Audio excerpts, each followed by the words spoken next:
favourite rig of mine I've used for a lot of years now is a combi-rig.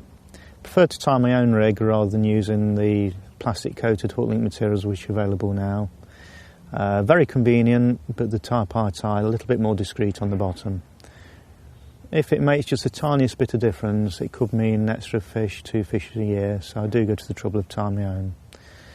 I'll now run through the knot that I use. A lot of people struggle to tie their own because they can't get the tag end quite short enough. So a little secret now, and show the Shaun combi link. Major difference from my rigs compared to most others, I use very, very soft hairs.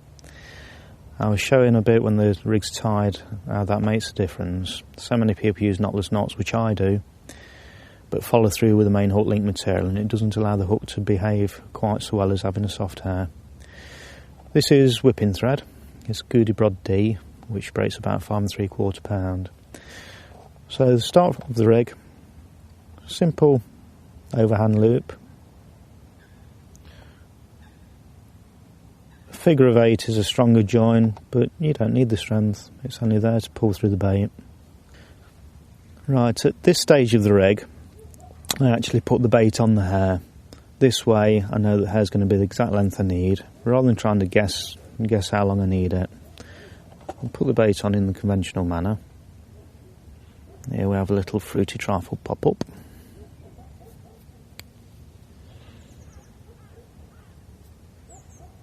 I like to use the hair stops as small as possible. There's a lot of hair stops available which, in my opinion, are a little bit too big.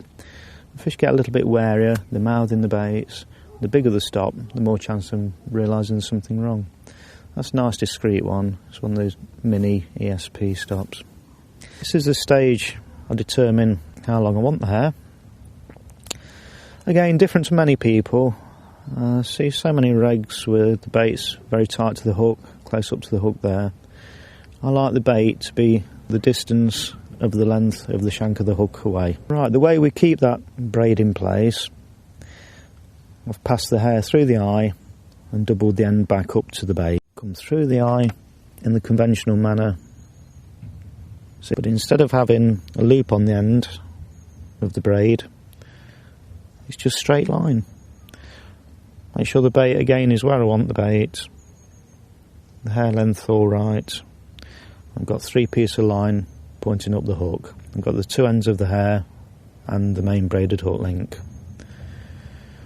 Hold it all in place next to the shank and start the turns of what would be a conventional knotless knot.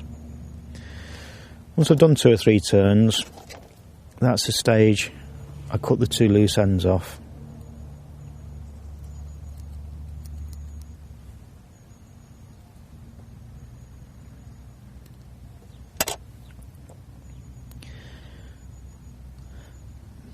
Carry on with the turns.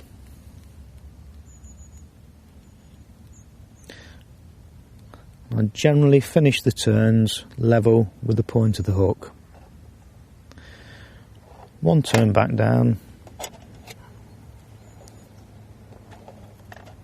snip the end off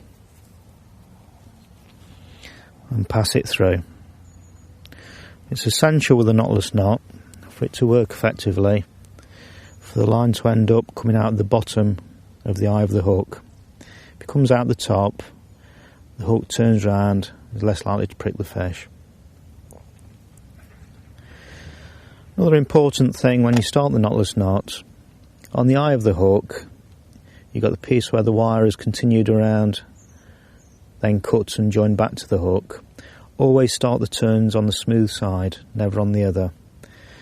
As the knot's finished there, the bit of line coming back through the eye is on the smooth side. There's no chance of it cutting on the rough side.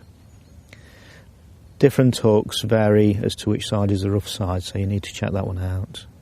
Now for the combi link knot, 2 lines I favour. I like 25 Maxima as the stiff part. I really like Maxima, it's nice to tie with. Or if I'm in very clear water, I use fluorocarbon. This particular one, Seagar, is 23.5 breaking strain, and that gives me the stiffness and the diameter I want. Very discreet in the water, that is.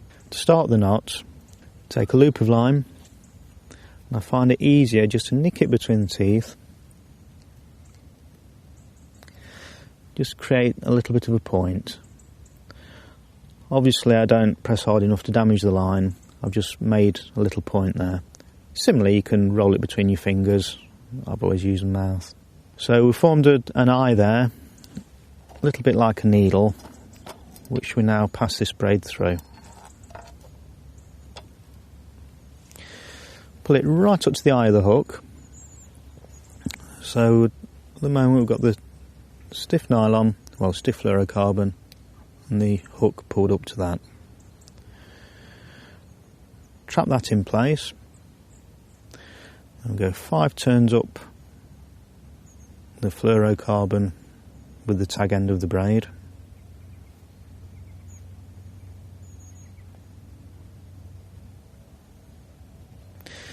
Trap it in place after the 5 turns,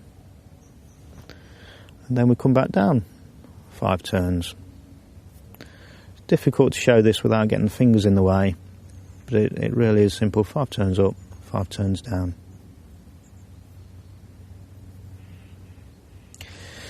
At this stage, logic tells you to pass the tag end the opposite way through from the hook. It will break if you do that. It's essential that the tag end comes back out the same side as the hook.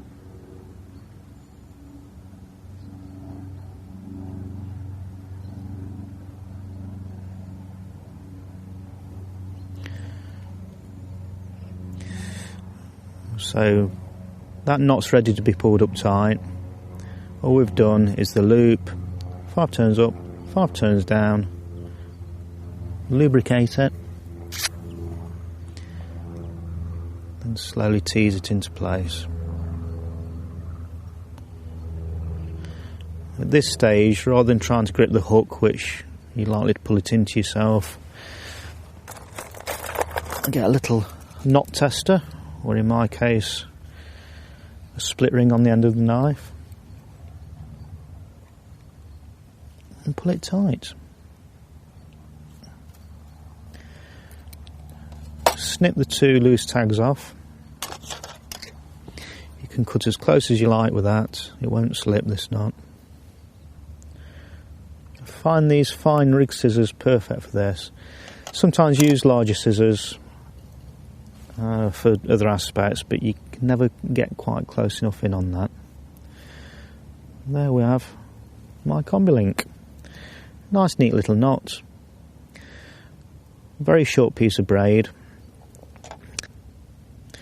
That has accounted for almost all of the carp I've caught in the last 6, 7, 8 years, that rig. And it still catches today.